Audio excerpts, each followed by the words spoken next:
Vamos considerar mais um tema da série Princípios de Fé. Vamos falar da ressurreição. Obrigado por nos acompanhar em mais um estudo sobre os grandes temas da Palavra de Deus. O assunto que abordaremos, para muitas pessoas, é polêmico, mas à luz da Palavra de Deus, é revelado de uma maneira muito clara.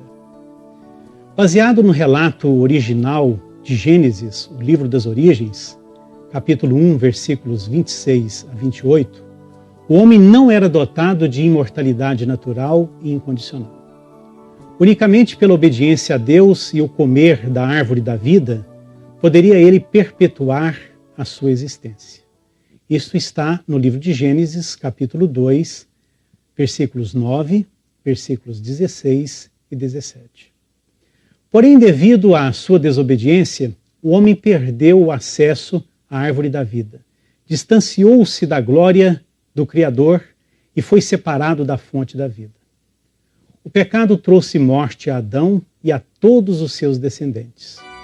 Unicamente através de Cristo, as pessoas podem se libertar da condenação do pecado e reaver a posição original de filhos e filhas de Deus.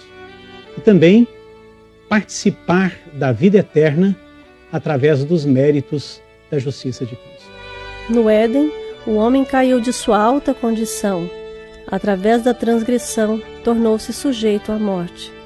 Foi visto no céu que os seres humanos estavam em perigo, e a compaixão de Deus foi movida. A custo infinito, ele divisou um meio de ajuda. Amou o mundo de tal maneira que deu o seu Filho unigênito, para que todo aquele que nele crê não pereça, mas tenha vida eterna.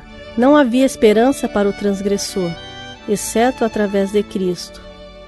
Vamos contextualizar o estudo da ressurreição com alguns pontos interessantes. Acompanhe no gráfico. Primeiro, na criação do homem não existiu duas substâncias separadas, uma mortal e a outra imortal. Segundo, o fôlego de vida não é uma alma abstrata, mas sim o princípio vital que Deus comunicou ao homem. Terceiro, como consequência da queda de Adão, o homem tornou-se mortal. Quarto, na morte o fôlego de vida volta para Deus e o pó volta para a terra. Quinto, na morte não existe uma alma que desprende do corpo e vai ao céu ou ao inferno ou ao purgatório. Sexto, a doutrina que apregou a separação de uma alma imortal e consciente do corpo não está fundamentada na revelação bíblica. Sétimo, a imortalidade será concedida ao homem por ocasião da segunda vinda de Cristo. Oitavo, para os que provaram o sono da morte, a única esperança de viver novamente é através da ressurreição.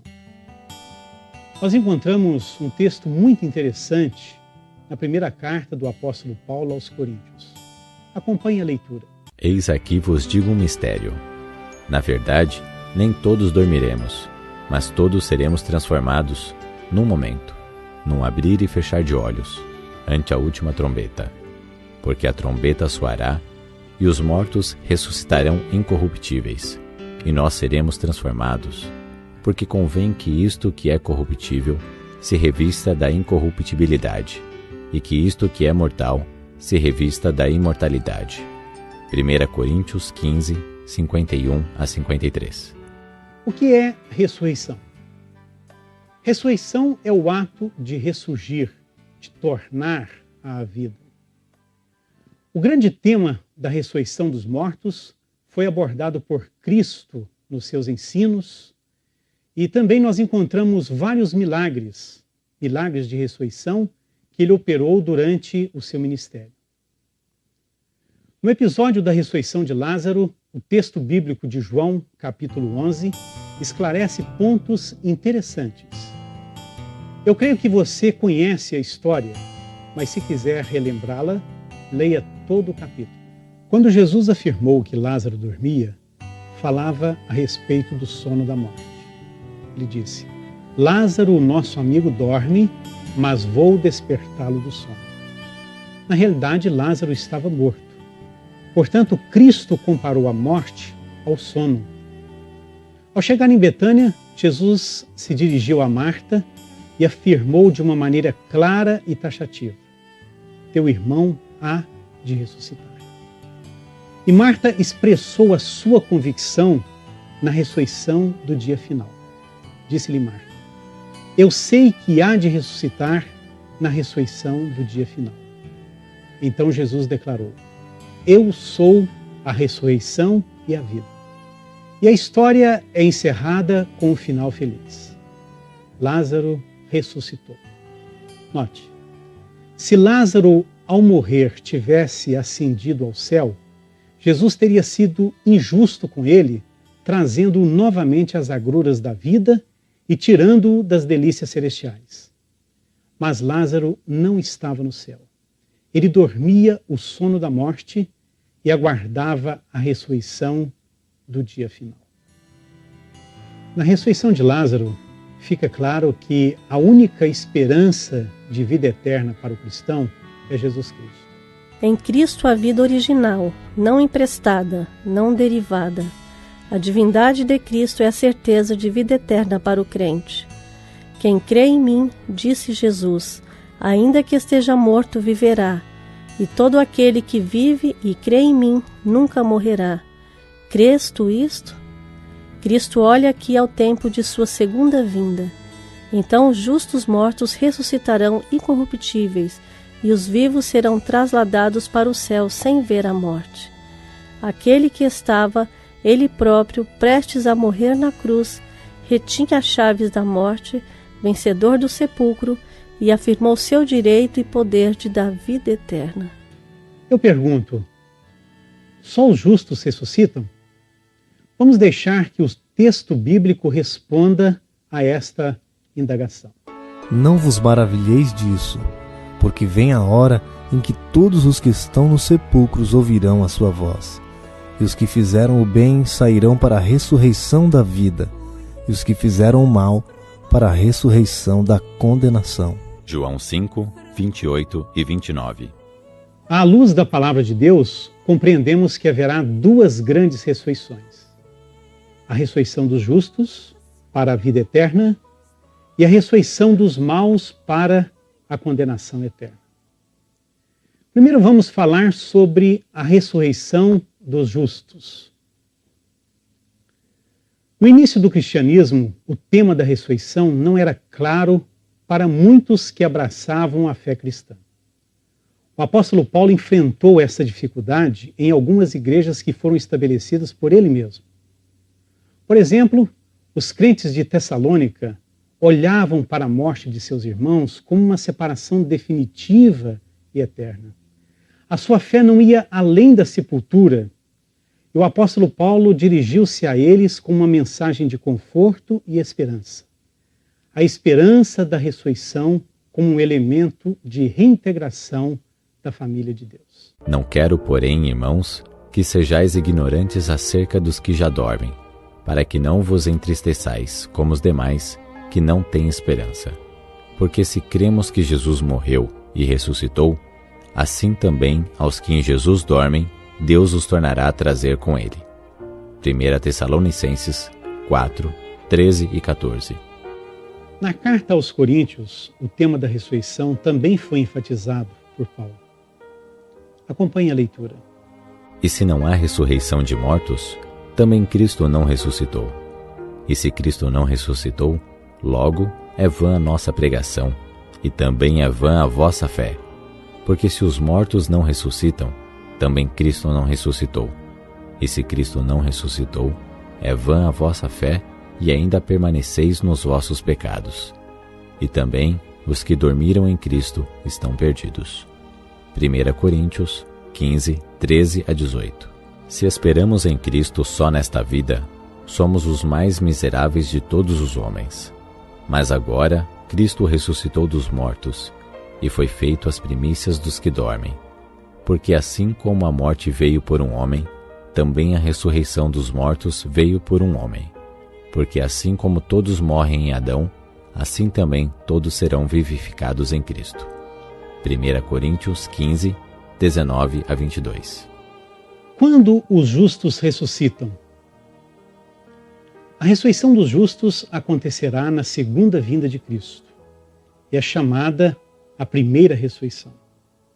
Neste acontecimento, só os que morreram em Cristo, na condição de salvos, sem o conhecimento da tríplice mensagem angélica, serão ressuscitados. Porque o mesmo Senhor descerá do céu com alarido, e com voz de arcanjo, e com a trombeta de Deus, e os que morreram em Cristo ressuscitarão primeiro. 1 Tessalonicenses 4,16. A expressão "os que morreram em Cristo ressuscitarão primeiro" deixa claro que a primeira ressurreição será apenas de justos. Os ímpios não tomarão parte nela. Portanto, os que participam dela são tidos por bem-aventurados, pois trata-se unicamente da ressurreição dos justos. Bem-aventurado e santo aquele que tem parte na primeira ressurreição. Sobre estes não tem poder a segunda morte, mas serão sacerdotes de Deus e de Cristo, e reinarão com ele 1000 anos. Apocalipse 20, 6. Agora vamos falar sobre a ressurreição dos ímpios. Na volta de Cristo, os justos mortos são ressuscitados imortais, e os santos vivos são glorificados. Todos os ímpios são fulminados com o esplendor da glória de Cristo, e seus cadáveres permanecem neste mundo durante 1000 anos. No fim do milênio, Jesus retorna a essa terra e tem lugar a segunda ressurreição. Notem, composta só de ímpios. Apocalipse capítulo 20, versículo 5, afirma: Mas os outros mortos não reviveram, até que os 1000 anos se acabaram. Apocalipse 20, 5. Ao fim dos 1000 anos, Cristo volta novamente à terra.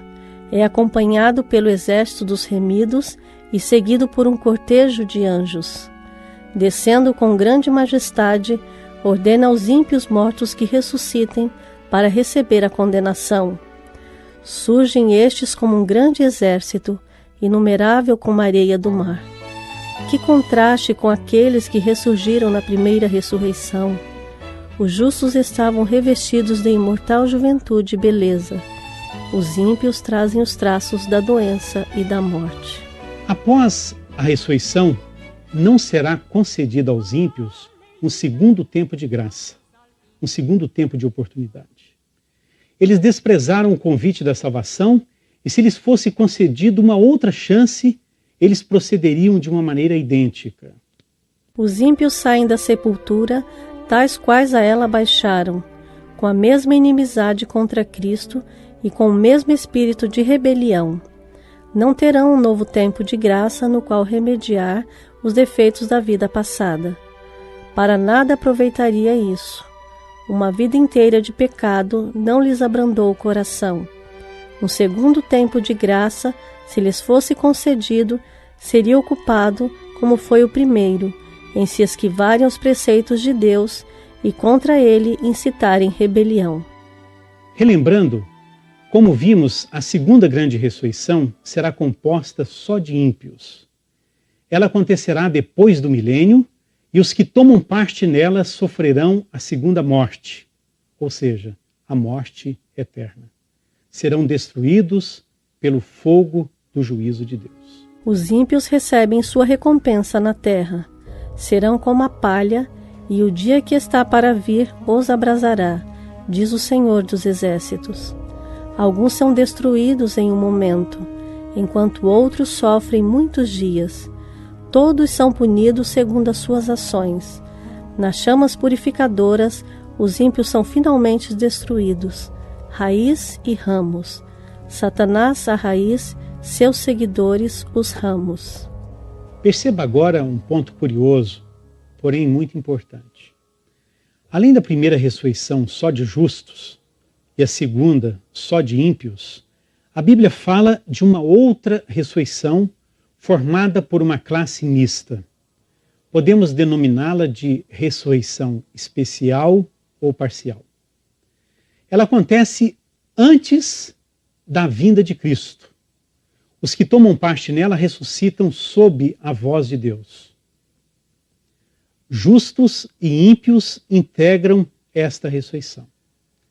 Em Daniel capítulo 12, versículos 1 e 2, afirma: E naquele tempo se levantará Miguel, o grande príncipe, que se levanta pelos filhos do teu povo, e haverá um tempo de angústia, qual nunca houve, desde que houve nação até aquele tempo. Mas, naquele tempo, livrar-se-á o teu povo, todo aquele que se achar escrito no livro.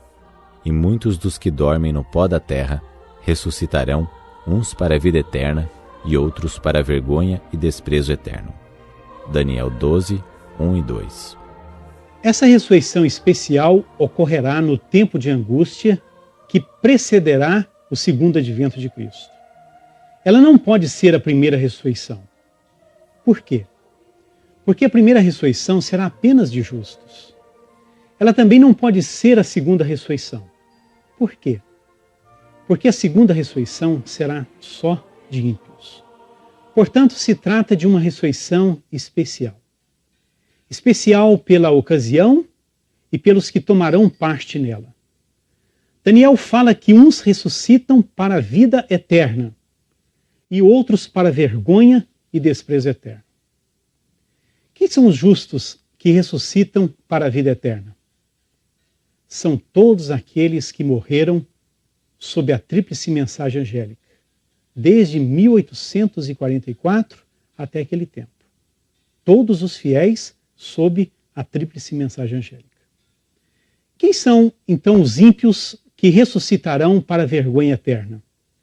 São aqueles que traspassaram a Cristo e os mais acérrimos inimigos da verdade. Este ponto interessante e curioso está revelado em Apocalipse capítulo 1, versículo 7. Eis que vem com as nuvens, e todo olho verá, até os mesmos que o traspassaram, e todas as tribos da terra se lamentarão sobre ele. Sim, amém. Apocalipse 1, 7. Abrem-se sepulturas, e muitos dos que dormem no pó da terra ressuscitarão, uns para a vida eterna e outros para a vergonha e desprezo eterno. Todos os que morreram na fé da mensagem do terceiro anjo saem do túmulo glorificados para ouvirem o concerto de paz, estabelecido por Deus com os que guardaram a sua lei. Os mesmos que o traspassaram, os que zombaram e escarneceram da agonia de Cristo e os seus mais acérrimos inimigos de sua verdade e povo, ressuscitam para contemplá-lo em sua glória e ver a honra conferida aos fiéis e obedientes. Vamos relembrar 6 pontos importantes que resume o tema que consideramos. Primeiro, a ressurreição dos mortos é uma doutrina bíblica, foi ensinada por Cristo e pregada pelos apóstolos. Segundo, sem ressurreição não há recompensa eterna para os justos, nem condenação para os ímpios. Terceiro, a doutrina que ensina que uma alma imortal se desprende do corpo para recompensa eterna ou condenação eterna está em conflito com a verdade bíblica da ressurreição. Quarto, a primeira grande ressurreição será composta apenas de justos e vai acontecer no segundo advento de Cristo. Quinto, a segunda grande ressurreição será só daqueles que perderam a salvação e vai acontecer após o milênio. Sexto, a ressurreição parcial ou ressurreição especial vai acontecer antes do segundo advento de Cristo e tomarão parte nela todos os fiéis que morreram sob a tríplice mensagem angélica e também os ímpios que traspassaram a Cristo.